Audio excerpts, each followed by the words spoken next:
தந்தை மகன் தூயாவியாரின் பெயராலே.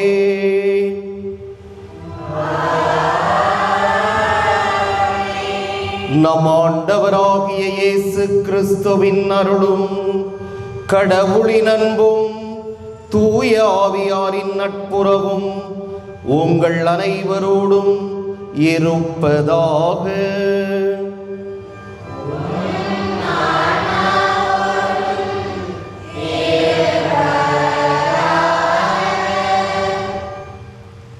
இறைமகன் இயேசு கிறிஸ்துவிற்கு பிரியமானவர்களே, நமக்காக பிறந்த கோமகனின் திருக்காட்சியை காண நெஞ்சமெல்லாம் நிறைந்த மகிழ்ச்சியுடன் கோவில் வந்துள்ள உங்கள் அனைவரையும் அன்புடன் வாழ்த்துகிறோம்.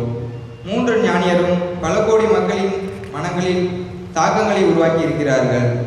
இன்று நாம் கொண்டாடும் 3 ஞானியர் திருநாள் இறைவன் தன்னை அனைத்து மக்களுக்கும் வெளிப்படுத்திய திருக்காட்சி பெருவிழாவாக கொண்டாடப்படுகின்றது. இறைவன் தங்களுக்கு மட்டுமே சொந்தம் என்று உரிமை கொண்டாடி வந்த யூத குலத்தவருக்கு இந்த திருநாள் இதில் பொறுத்திருக்கும் மறை உண்மையால் அதிர்ச்சியை தந்திருக்கும். வானதூதர்கள் வழியாக எரியும் புதர் வழியாக தங்களுக்கு மட்டுமே தோன்றிய கடவுள் இன்று பிற இனத்தாருக்கு தன்னை வெளிப்படுத்தியுள்ளார் என்பதே அக்கருத்து ஆகும். இறைவன் அனைத்து மக்களுக்கும் பொதுவானவர் என்பதை உணர்ந்து தடைகள் பல இருந்தாலும் மனம் தளராமல் ஞானியர் போன்று இறைவனை காண்பதற்கும் அவரை வெளிப்படுத்துவதற்கும் இன்றைய திருப்பலியில் அருள் வேண்டி மன்றாடுவோம். இன்றைய திருப்பலியானது மதிவாணன் ஜோஸ்பின் குடும்பத்தில் அவர்களுடைய குடும்ப கருத்துக்களுக்காகவும் நலன்களுக்காகவும், மகன் வெளிநாட்டில் பணிபுரிகிறார், உடல் நலனுக்காகவும், பேரப்பிள்ளைகளுடைய கல்விக்காகவும் நலனுக்காகவும், அதேபோன்று ஜான் மேஜர், கனிமொழி இவர்களுடைய குடும்ப கருத்துக்களுக்காகவும் நலன்களுக்காகவும், பிள்ளைகள் பேரப்பிள்ளைகளுடைய நலன்களுக்காகவும் இந்த திருப்பலியானது ஒப்புக் கொடுக்கப்படுகின்றது. அன்புமிக்க சகோதர சகோதரிகளே, நம் திருமுழுக்கு நினைவாக நம்மீது தெளிக்கப்படும் தமது படைப்பாகிய இத்தண்ணீரை புனிதப்படுத்தி அருளுமாறு நம் கடவுளாகிய ஆண்டவரை கெஞ்சி மன்றாடுவோமாக. அவரே நமக்கு உதவி அளித்து நாம் பெற்றுக்கொண்ட தூய ஆவிக்கு உண்மை உள்ளவர்களாய் நிலைத்திருக்க அருள்வாராக. என்றென்றும் உள்ள எல்லாம் வல்ல இறைவா, வாழ்வின் ஊற்றும் தூய்மையின் தொடக்கமுமான தண்ணீரின் வழியாக மக்கள் புனிதம் அடைந்து நிலை வாழ்வின் கொடையை பெற வேண்டும் என்று திருவுளமானீர். இத்தண்ணீரை புனிதப்படுத்தியருள உம்மை வேண்டுகிறோம். ஆண்டவரே, உமது நாளாகிய இன்று உமது அருட்காவலை பெற விரும்புகிறோம். வாழ்வழிக்கும் உமது அருளின் ஊற்றினை எம்மில் புதுப்பித்தருளும். இத்தண்ணீரினால் எங்கள் உள்ளத்தையும் உடலையும் தீமை அனைத்திலிருந்தும் காத்தருள்வீராக. இவ்வாறு நாங்கள் தூய இதயத்துடன் உம்மை அணுகி வரவும் உமது மீட்பை பெற்றுக்கொள்ளவும் தகுதி பெறுவோமாக. எங்கள் ஆண்டவராகிய கிறிஸ்து வழியாக உம்மை மன்றாடுகின்றோம். எல்லாம் வல்ல இறைவா, தண்ணீர் வளம் பெற அதில் உப்பிட வேண்டும் என்று இறைவாக்கினர் எலிசா வழியாக கற்பித்தீர். உமது படைப்பு பொருளாகிய இந்த உப்பை பரிவிரக்கத்துடன் புனிதப்படுத்தியருள உம்மை தாழ்மையுடன் வேண்டுகிறோம். ஆண்டவரே, உப்பு கலந்து தண்ணீர் தெளிக்கப்படும் இடமெல்லாம் தீயோனின் தாக்குதல் அனைத்தும் தோல்வியுறச் செய்வீராக. உம் தூய ஆவியார் உடனிருந்து எங்களை இடையராது காத்தருள்வாராக. எங்கள் ஆண்டவராகிய கிறிஸ்து வழியாக உம்மை மன்றாடுகின்றோம்.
எல்லாம் வல்ல இறைவன் நம் பாவங்களிலிருந்து நம்மை தூய்மைப்படுத்துவாராக. இந்த நற்கருணை கொண்டாட்டத்தின் வழியாக அவர் தம்முடைய ஆட்சியின் விருந்தில் பங்கு கொள்ள நம்மை தகுதி பெறச் செய்வாராக.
இறைவா,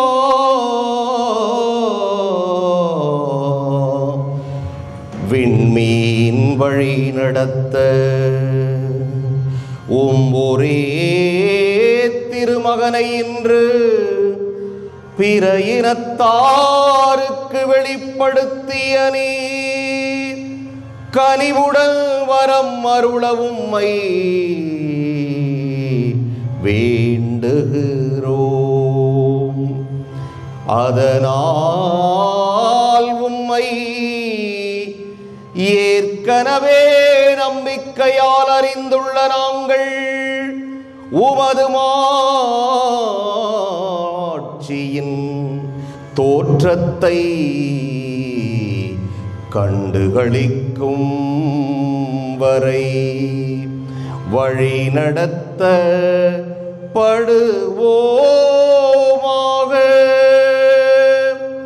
உம்மோடு தூய ஆவியாரின் ஒன்றிப்பில் இறைவனாய் என்றென்றும் வாழ்ந்து ஆட்சி செய்கின்ற அவர் வழியாக உம்மை மன்றாடுகிறோம்.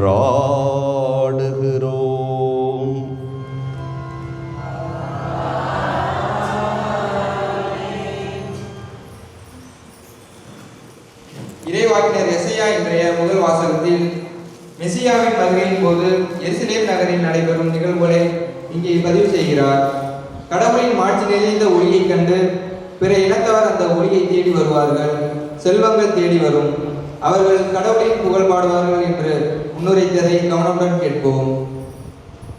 மாட்சி உன்மேல் உதித்துள்ளது. இறைவாக்கினர் ஏசாயா நூலிலிருந்து வாசகம்.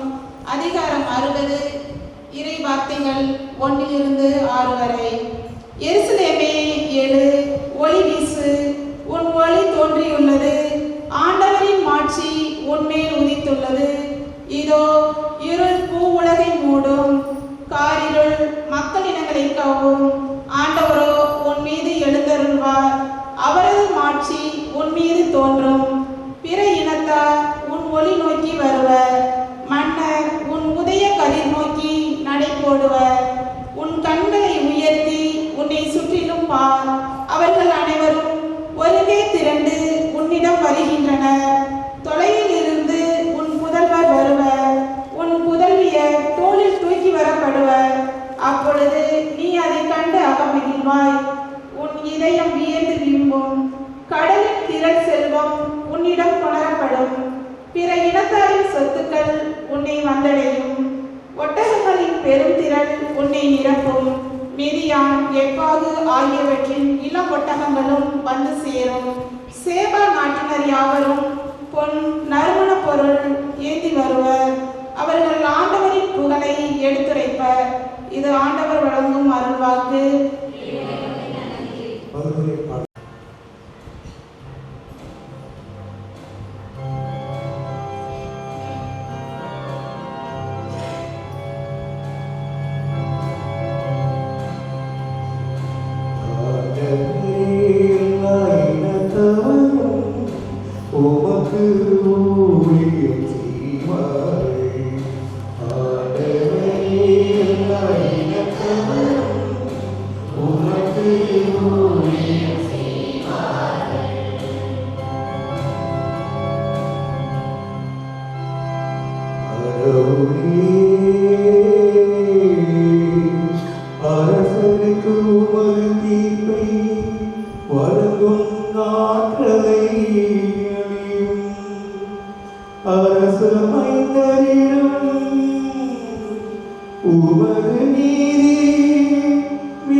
புனித பவுலடியார் அவருக்கு வெளிப்படுத்தப்பட்ட மறைபொருளை பற்றி எடுத்துரைக்கின்றார்.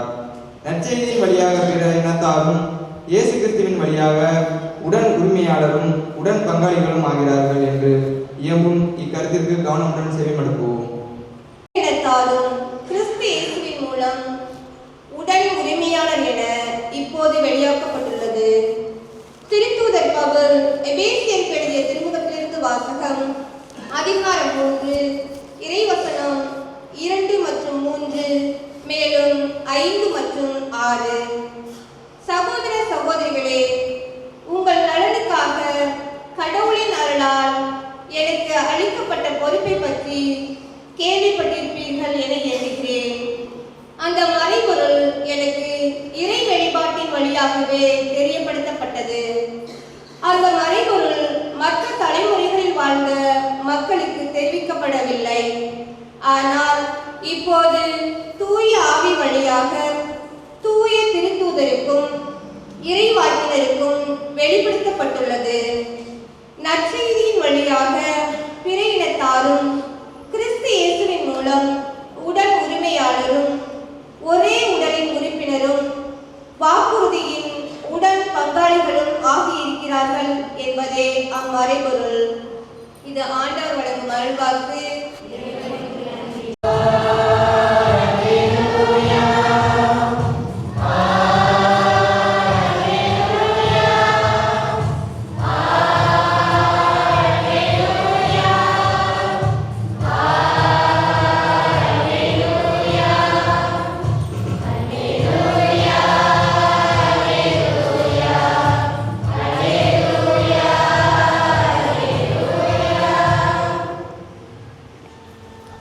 ஆண்டவரின் விண்மீன் எழக் கண்டோம், அவரை வணங்க வந்திருக்கிறோம். அல்லேலூயா.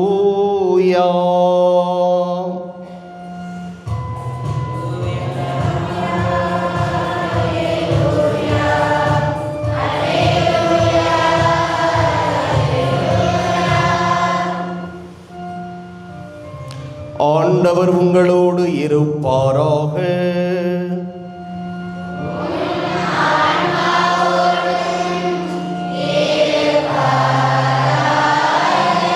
மத்தேயு எழுதிய தூய நற்செய்தியிலிருந்து வாசகம்.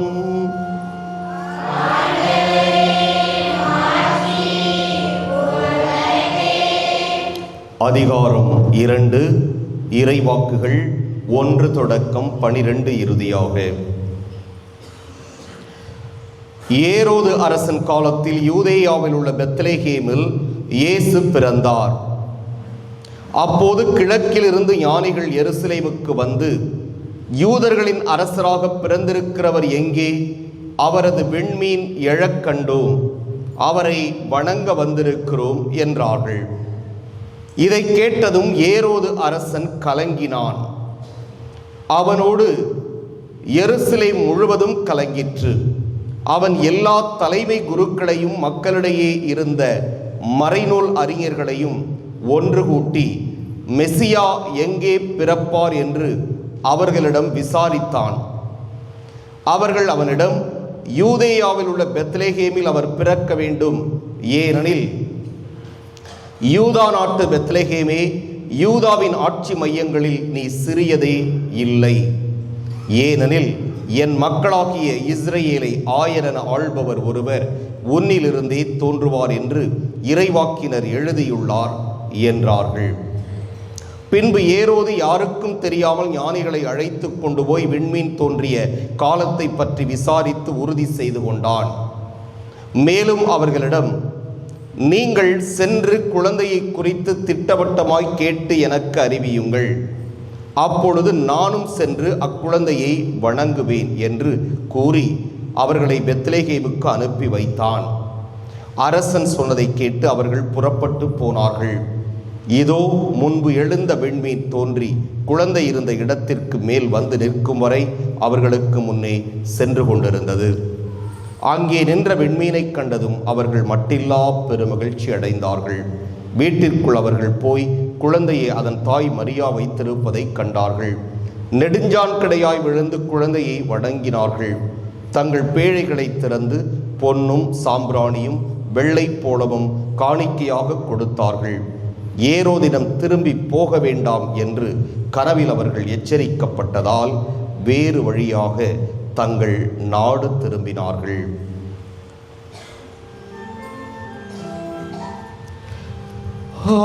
ஆண்டவரின் அருள் வாக்கு.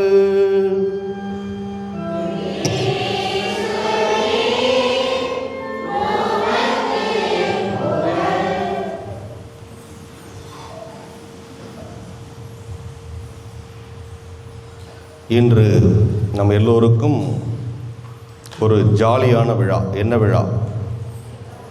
என்ன விழா? பாட்டிமார்கள்ட்ட கேட்டால் என்ன சொல்லுவாங்க?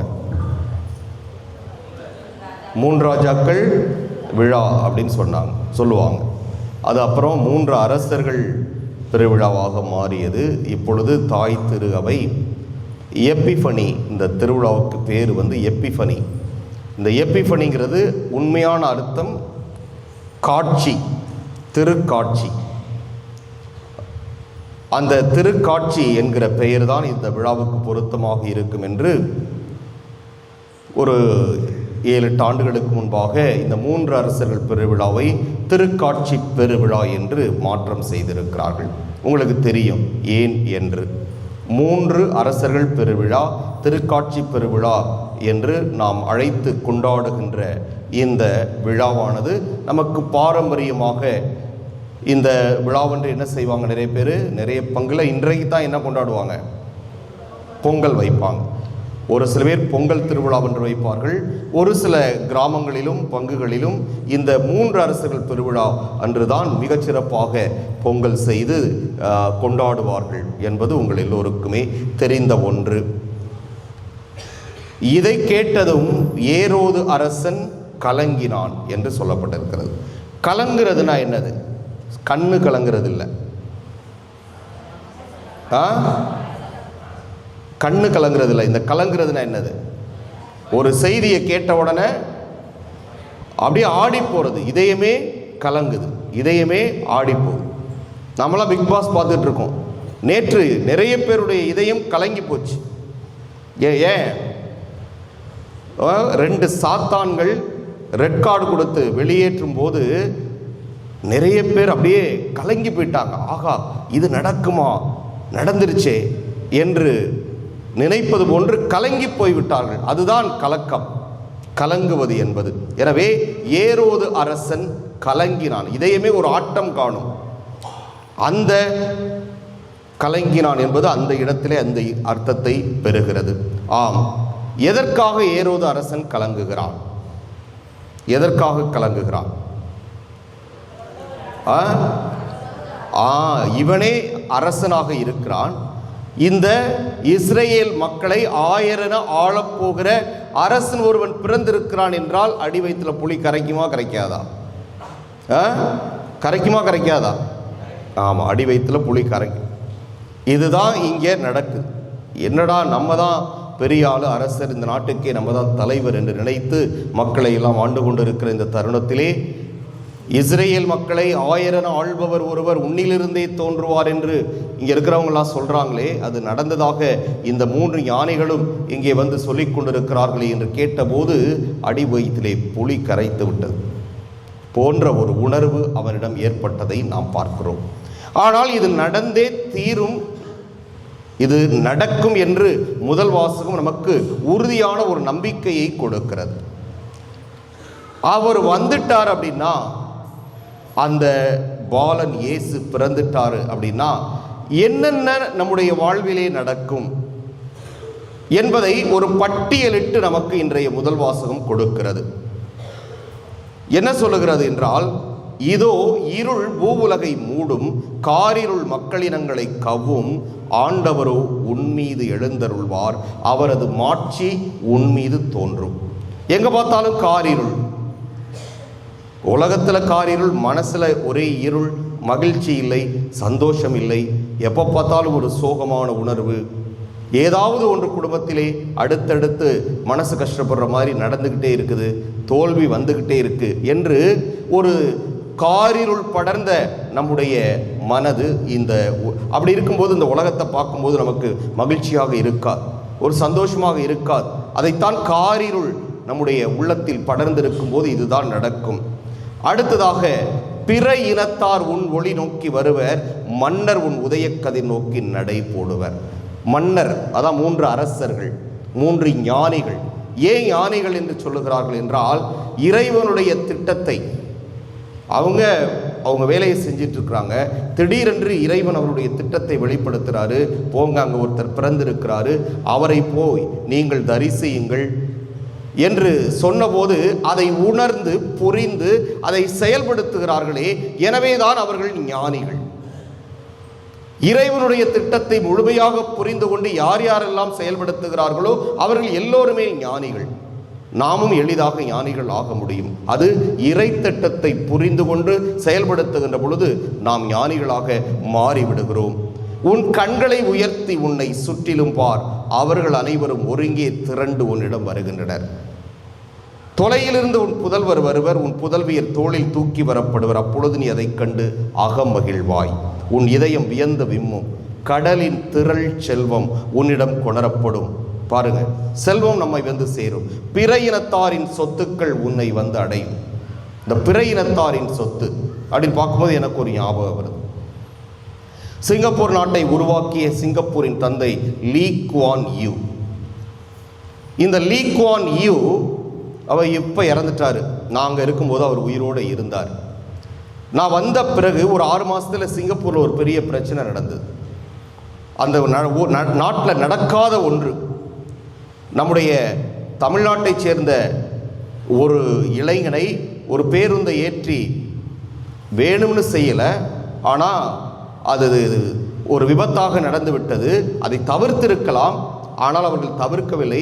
அவன் இறந்து விட்டான். எனவே நம்முடைய இளைஞர்கள் பஸ்ஸை நெருப்பு வைத்து கொளுத்தி ஒரு பெரிய கலவரத்தை ரேஸ்கோர்ஸ் ரோட்டில் ஏற்படுத்தி ஒரு பெரிய கலவரம் நடந்து அந்த நாடே ஸ்தம்பித்து போய் நின்றது. சிங்கப்பூரில் இப்படி நடந்து விட்டதா என்று உலக நாடுகள் வியந்து கொண்டிருந்தன. அதனால் அந்த அரசு கோபம் கொண்டு நம்முடைய தமிழ்நாட்டில் இருக்கின்ற 2 மாவட்டங்கள், சிவகங்கை, புதுக்கோட்டை என்ற இந்த 2 மாவட்டங்களிலிருந்து வருகின்ற இளைஞர்களுக்கு எஸ்பாஸ் பிஆர் கொடுக்காமல் நிறுத்தி வைத்தது. புதிதாக வர விரும்புபவர்களுக்கு அவர்கள் ஒர்க் பர்மிட் கொடுக்கவே இல்லை. இப்படியெல்லாம் பல்வேறு விதமான நடவடிக்கைகளை அவர்கள் எடுத்தார்கள். அதனால் இந்த சிவகங்கை மாவட்டம், புதுக்கோட்டை மாவட்டம், தஞ்சாவூர் மாவட்டத்தில் கூட அந்த பிரச்சனை இருந்தது என்று சொல்லுகிறார்கள். இவர்களுக்கெல்லாம் அவர்கள் விசா கொடுக்கவில்லை. இது தொடர்ந்து கொண்டே இருந்தது. திடீரென்று ஒரு நாள் அந்த லீ குவான் யூ இறந்து விடுகிறார். வயசாயிடுச்சு. நான் இருக்கும்போதே அவருக்கு 80 வயசுக்கு மேலே. அதனால் இறந்து விடுகிறார். இறந்த உடனே பார்த்தா நம்ம தமிழ்நாட்டில் இருக்கின்ற பட்டிக்காடு, சுத்த பஸ்ஸு போகாத கிராமத்திலிருந்து பெரிய பெரிய கிராமங்கள், நகர்கள், எல்லா இடத்துலையும் லீ குவான் யூடைய அவருடைய படத்தை ஃப்ளெக்ஸில் பெரிதாக அடித்து கண்ணீர் அஞ்சலி செலுத்தி எல்லோரும் அந்த துக்கத்தை பகிர்ந்து கொண்டார்கள். காரணம் என்னவென்று அந்த இளைஞர்களை கேட்டபோது, குடிசை வீட்டிலே நாங்கள் குடியிருந்தோம், இன்று எங்களுடைய வீடு மாடி வீடாக மாறி இருக்கிறது என்றால் அதற்கு காரணம் அந்த மகான். அந்த மகான் அந்த நாட்டை உயர்த்தினார். அவனுடைய பணமானது இந்த உலகிலே மிக உயர்ந்த மதிப்பை பெற்றது. அங்கு சென்று சம்பாதிக்கின்ற பொழுது நிறைய பணம் கிடைத்தது. அதை வைத்து நிலம் வாங்கி இருக்கிறோம், மனை வாங்கி இருக்கிறோம், இந்த புதிய வீட்டை கட்டி இருக்கிறோம். எனவே கடலின் திரள் செல்வம் இங்கே வந்து சேர்ந்திருக்கிறது. அதனால் நாங்கள் வசதியாக இருக்கிறோம். எங்களுக்கு தேவையான எல்லா பொருட்களையும் நாங்கள் வாங்க முடிகிறது, நினைத்ததை செய்ய முடிகிறது. எனவே இவருக்கு நாங்கள் கண்ணீர் அஞ்சலி செலுத்தி ஆக வேண்டும் என்று அவர்கள் எங்கே பார்த்தாலும் ஃப்ளெக்ஸு.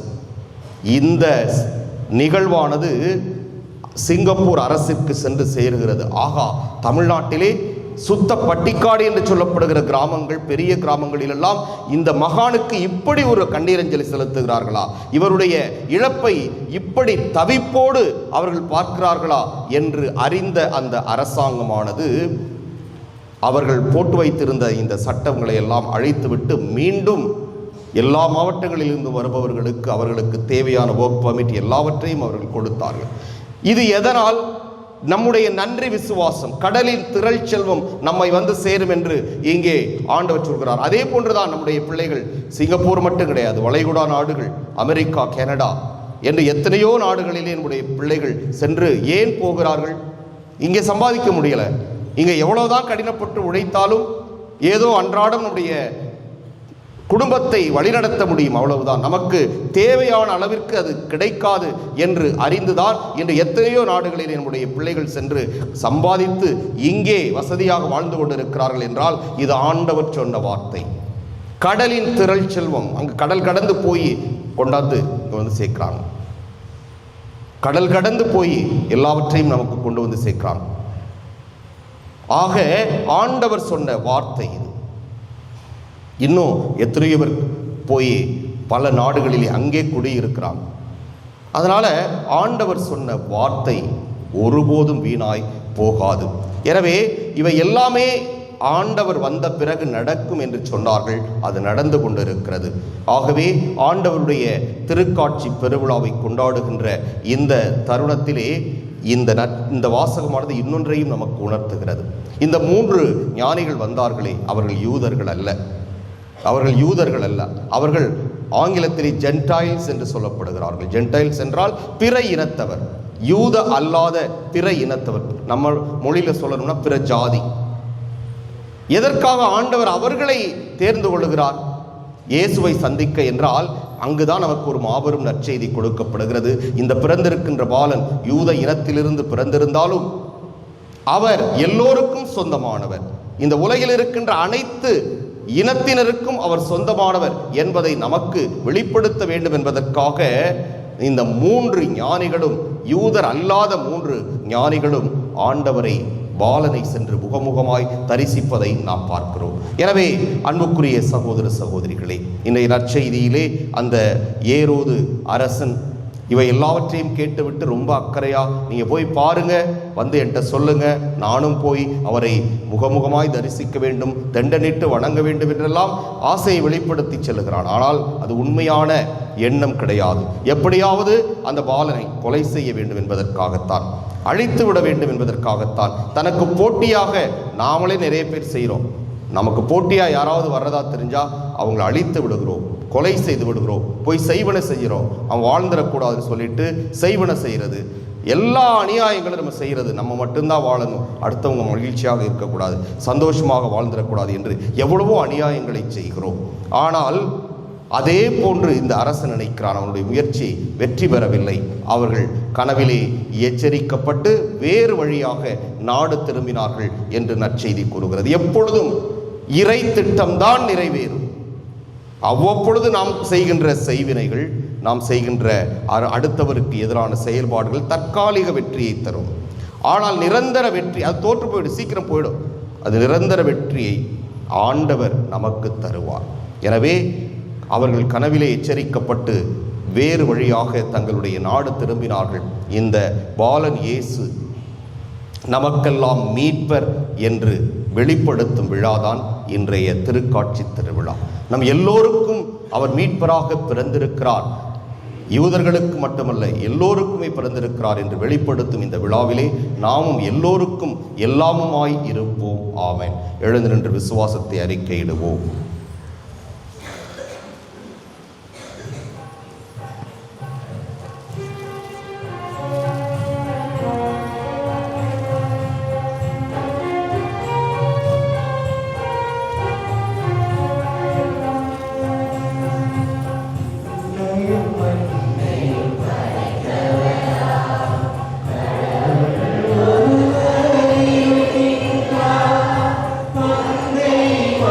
Amen.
அன்புக்குரியவர்களே, நம்முடைய தேவைகளை எல்லாம் மன்றாட்டுக்களாக ஆண்டவரிடம் எடுத்துரைப்போம். எழுந்து ஒளி வீசு என்று எம்மை படைத்த எம் இறைவா, உலகில் ஒளியாம் இயேசு கிறிஸ்துவின் சீடராய் இவ்வுலகில் வலம் வர எங்கள் திருத்தந்தை, ஆயர்கள், அருள் பணியாளர்கள், கன்னியர் மற்றும் பொதுநிலையினர் அனைவரும் சவால்களை ஏற்றுக்கொண்டு உமது அன்பில் நிலைத்திருந்து உமக்கு சான்று பகர அனைவரையும் வழிநடத்த இறைவா உம்மை மன்றாடுகிறோம். உன் கண்களை உயர்த்தி உன்னை சுற்றிலும் பார் என்று அழைத்த எம் இறைவா, நாங்கள் ஒரு சிறு வட்டத்திற்குள் அடங்கி விடாமல் நீர் படைத்த இவ்வுலகில் வாழும் அனைத்து மக்களையும் உம்மை போல் அன்பு செய்யவும், ஏழை எளியவர்களையும் குடும்பத்தில் ஆதரவு பெற்றவர்களையும் நேசிக்கவும் அரவணைக்கவும் நல் மனத்தினை தந்திட இறைவா உம்மை மன்றாடுகிறோம். எம்மை படைத்தாலும் எம் இறைவா, வேற்று நாட்டினரான 3 ஞானிகளும் ஒன்றிணைந்து குழந்தை இயேசுவை தேடி ஞானம் பெற்றது போல் இன்றைய சூழலில் இளைஞர்கள் தாங்கள் திரு அவையின் வலுவான தூண்கள் என்பதை உணர்ந்து இன்றைய கலாச்சார சூழலில் தங்களின் தேவையை விடுத்து இறையாண்மையை பாதுகாத்து இறைமகனின் உடனிருப்பை உணர்ந்து ஒன்றிணைந்து செயலாற்ற வரம் வேண்டி உம்மை மன்றாடுகிறோம். அன்பு தந்தையே இறைவா, உமது திருமகனின் திரு உடலையும் திரு இரத்தத்தையும் நற்கரண்ண என்னும் அருள் அடையாளத்தின் வழியாக முதன்முறையாக பெற இருக்கும் செல்வி குரோஷினி என்னும் உம் பிள்ளையை நிறைவாக ஆசீர்வதித்து உடல் உள்ள ஆன்ம நலனை தந்து தூய ஆவியாரின் கொடைகளை நிறைவாக பெற்று வாழ வரம் தர இறைவா உம்மை மன்றாடுகிறோம். ஆண்டவரே, எங்கள் மன்றாட்டை கேட்டருளும். நம்முடைய தனிப்பட்ட தேவைகளை அமைதியாக ஆண்டவரிடம் எடுத்துரைப்போம்.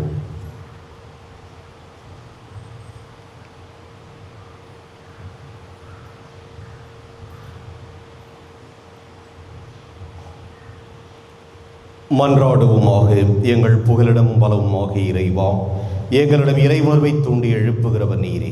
உம்முடைய மக்களின் உருக்கமான இந்த மன்றாட்டுக்களை ஏற்று நிறைவு செய்ய வேண்டும் என்று எங்கள் ஆண்டவர் கிறிஸ்து வழியாக உம்மை மன்றாடுகின்றோம்.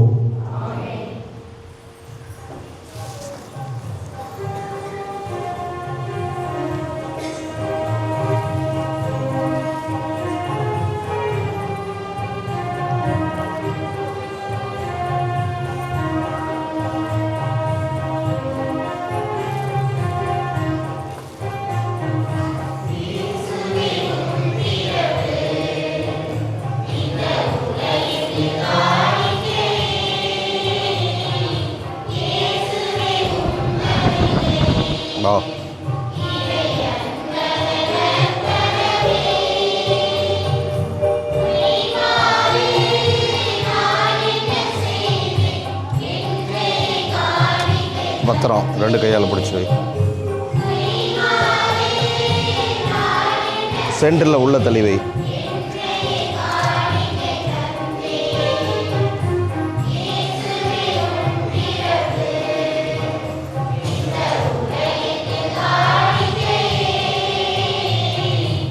ஆண்டவரே, அனைத்துலக நிறைவானில் வாழ்த்துப் பெறுவீராக. இந்த வல்லன்மையிலிருந்து நாம் இந்த அப்பத்தை பெற்றுள்ளோம். நிலத்தின் விளைவு மனித உழைப்பின் பயனுமான இந்த அப்பத்தை ஒப்புக் கொடுக்கின்றோம். இது எங்களுக்கு வாழ்வழிக்கும் அப்பமாக மாறும். இறைவன் என்று வாழ்த்துப் பெறுவாராக.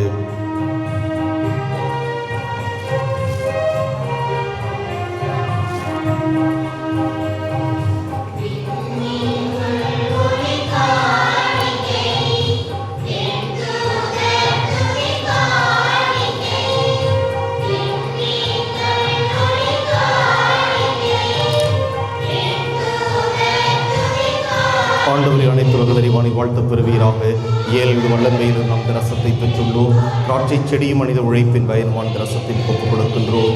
இது எங்கள் ஆன்மீக பானமாக மாறும். இறைவன் என்று வாழ்த்துப் பெறுவாராக. ஆண்டவரே, தாழ்மையான மனமும் நொறுங்கிய உள்ளமும் கொண்டைகளை ஏற்றருளும். ஆண்டவரே இறைவா, நாங்கள் இன்னும் ஒரு திருமுன் ஒப்புக் கொடுக்கும் இப்பலி உமக்கு உகந்ததாவதாக.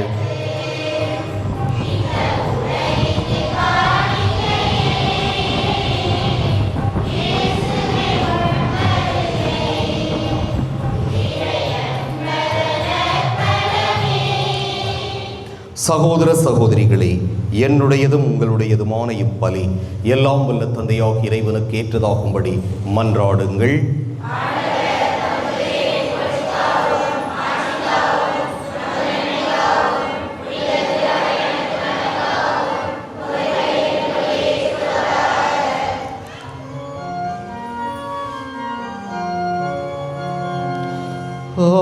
ஆண்டவரே, உமது திரு அவையின் காணிக்கைகளை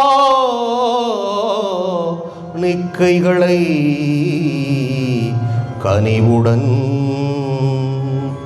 கண்ணோக்க உம்மை வேண்டுகிறோம். பொன்னும் சாம்பிராணியும் வெள்ளை போலமும் இப்பொழுது ஒப்பு கொடுக்கப்படவில்லை. எனினும் இக்காணிக்கைகள் வழியாக இயேசு கிறிஸ்து அறிக்கையிடப்படுகிறார், பலியிடப்படுகிறார், உட்கொள்ளப்படுகின்றார் என்பதை நாங்கள் உணரச் செய்வீராக. எங்கள் ஆண்டவராகிய கிறிஸ்து வழியாக உம்மை மன்றாடுகிறோம்.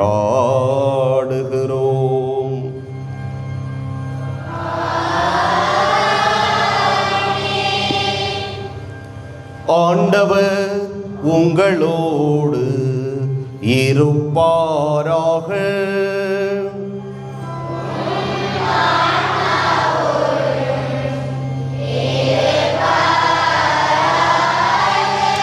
இதயங்களை மேலே எழுப்புங்கள்.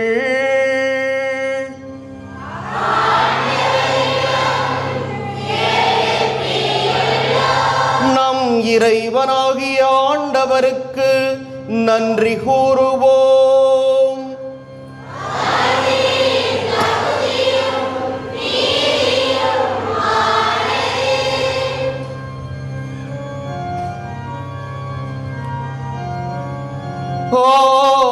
ஆண்டவரே, தூயவரான தந்தையே, என்றுமுள்ள எல்லாம் வல்ல இறைவா, எந்நாளும் எவ்விடத்திலும் நாங்கள்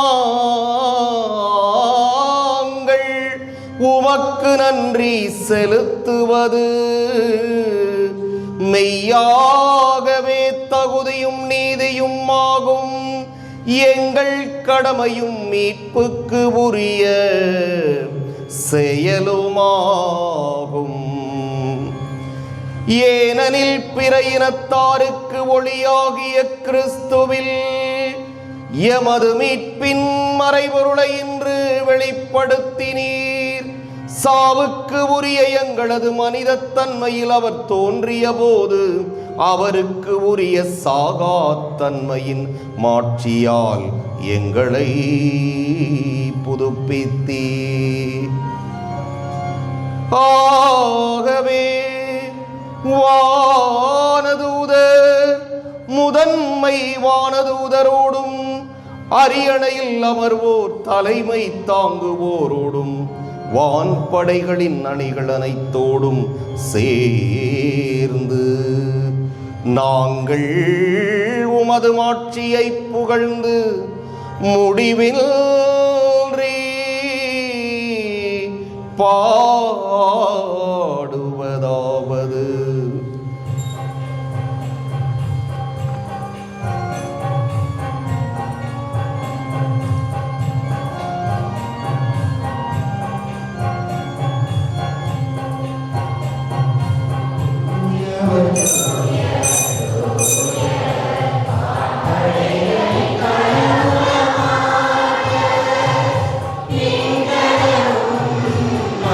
Amen.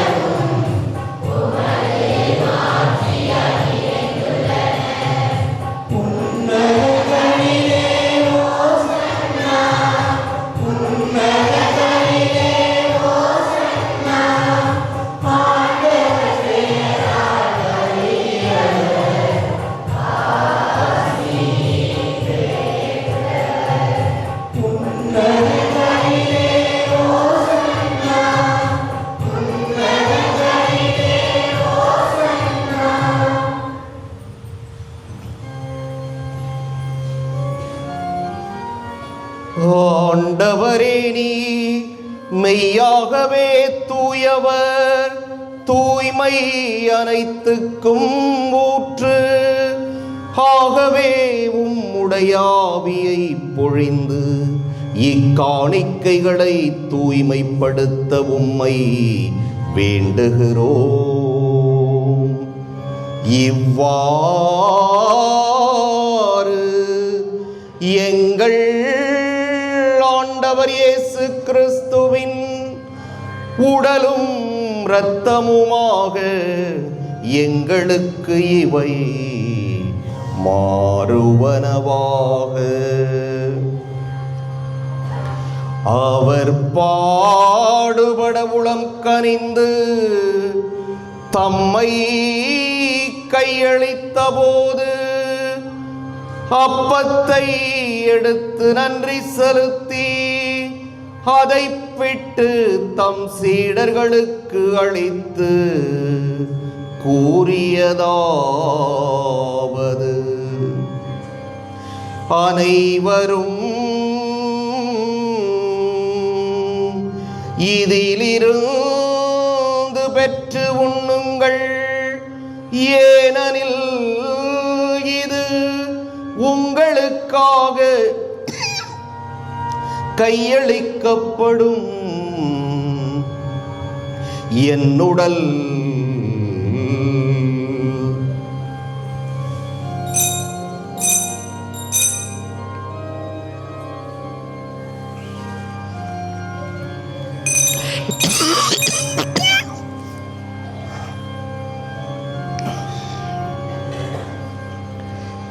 அவ்வண்ணமே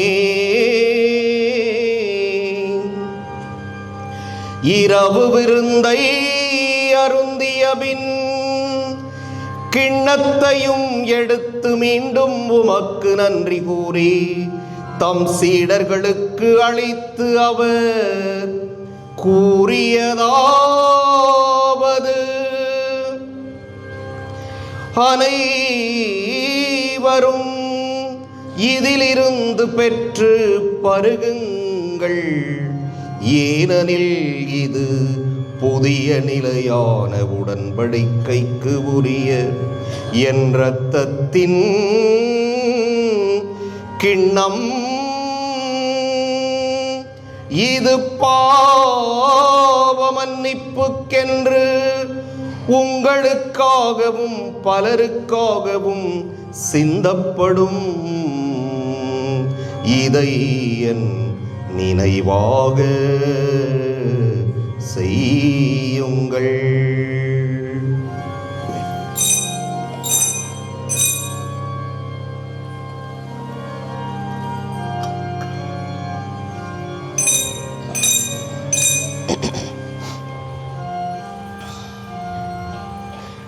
நம்பிக்கையின் மறைபொருள்.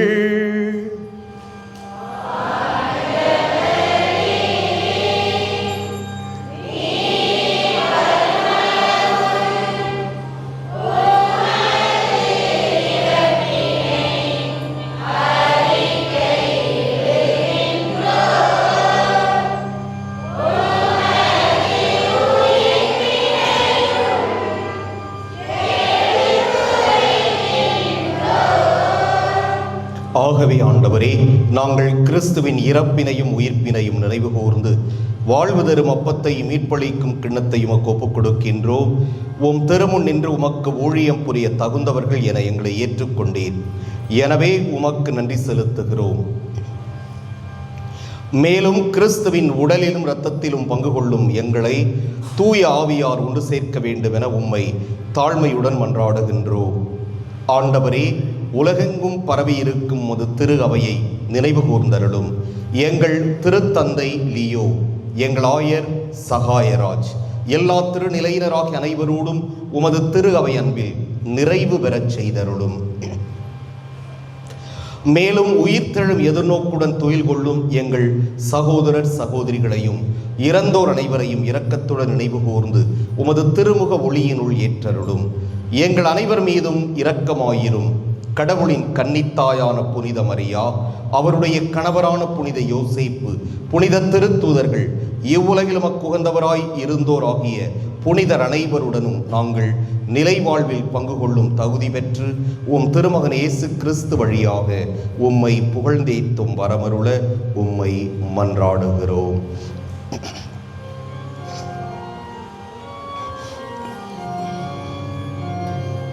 இவர் வழியாக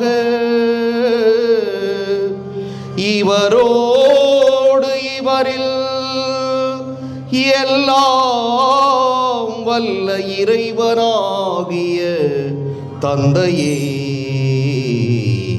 தூய ஆவியாரின் ஒன்றிப்பில்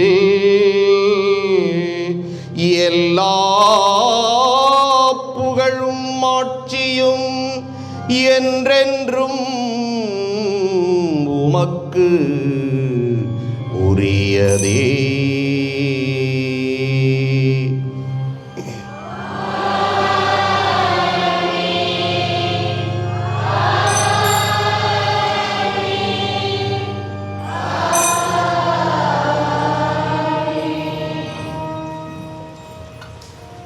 மீட்பரின் கட்டளையால் கற்பிக்கப்பட்டு இறைபடிப்பினையால் பயிற்சி பெற்ற நாம் துணிந்து பாடுவோம்.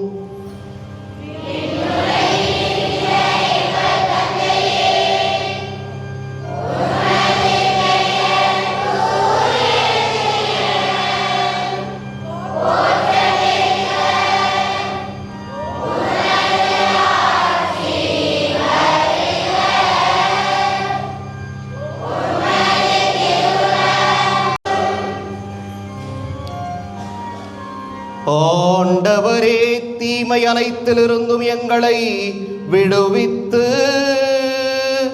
எங்கள் வாழ்நாளில் அமைதியை கனிவுடன் அருள உம்மை மன்றாடுகிறோம். உமது இரக்கத்தின் உதவியால் நாங்கள் பாவத்திலிருந்து எப்போதும் விடுதலை பெற்று யாதொரு கலக்கமுமின்றி நலமாயிருப்போமாக.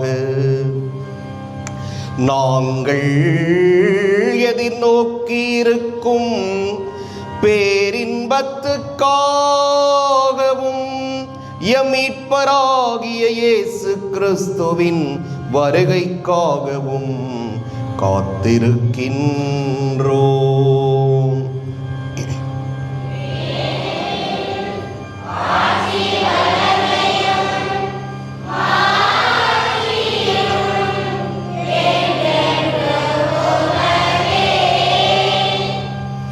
ஆண்டவரே இயேசு கிறிஸ்துவே, அமைதியை உங்களுக்கு விட்டு செல்கிறேன், என் அமைதியையே உங்களுக்கு அளிக்கின்றேன் என்று உம் திருத்தூதர்களுக்கு மொழிந்தீரே.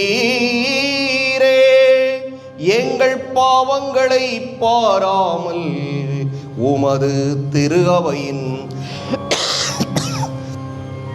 நம்பிக்கையை கண்ணோக்கி உமது திருவுளத்துக்கு ஏற்ப அதற்கு அமைதியையும் ஒற்றுமையையும் அளித்தருள்வீராக. என்றென்றும் வாழ்ந்து ஆட்சி செய்கின்றவர் நீரே.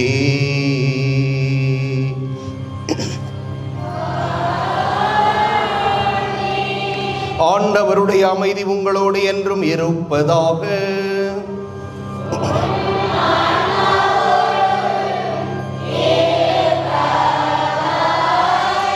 ஒருவருக்கொருவர் அமைதியை பகிர்ந்து கொள்வோம்.